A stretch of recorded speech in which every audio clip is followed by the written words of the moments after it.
لا إله إلا الله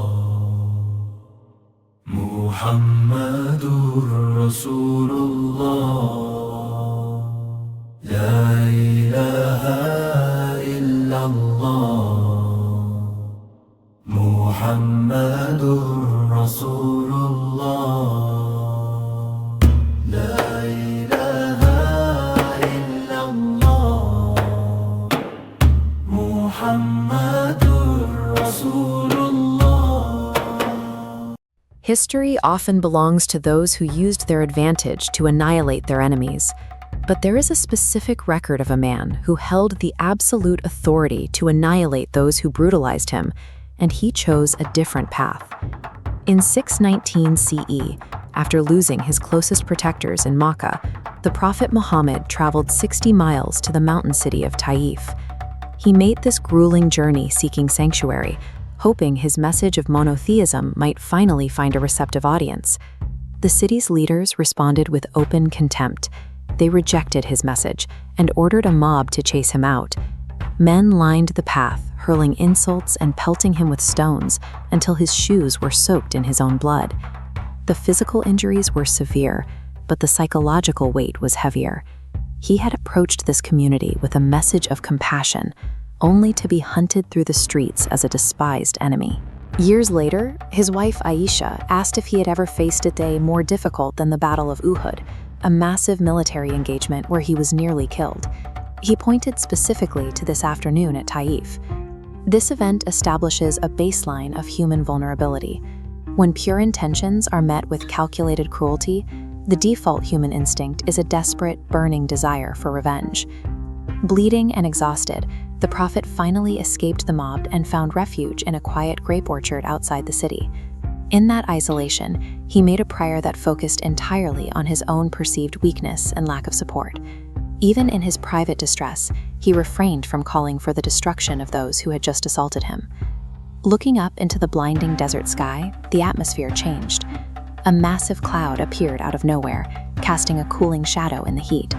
From that cloud, the angel Jibril spoke.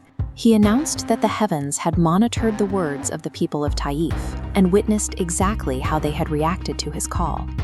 Jibril introduced the angel of the mountains, who offered a terrifying level of authority.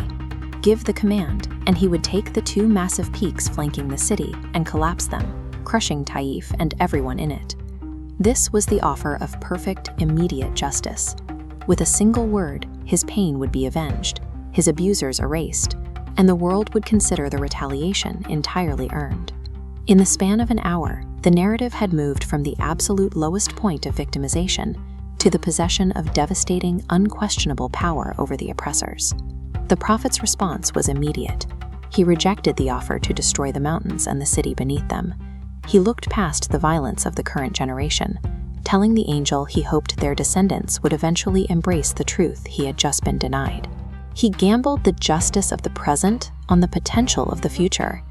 In the quiet after that decision, a Christian servant named Adas approached the Prophet, offering a simple bunch of grapes. When the Prophet began the meal with a blessing in the name of God, the simple phrase sparked a conversation about their shared history and the prophets of old. In a city that had just stones at him, this single civil exchange provided the first tangible evidence that connection was still possible, even in the most hostile environments. This decision redefined the mechanics of power. By choosing restraint, he prioritized a long-term healing he would never personally witness over the immediate satisfaction of revenge. Contemporary society often rewards the opposite impulse. We frequently escalate minor insults or digital disagreements into scorched earth retaliation. Public humiliation is often branded as strength. Yet here was a man facing a literal, life-threatening physical assault who held the power to end his attackers and chose to hold back. This choice of mercy, or rahmah, operates on a framework that prioritizes the greater public good.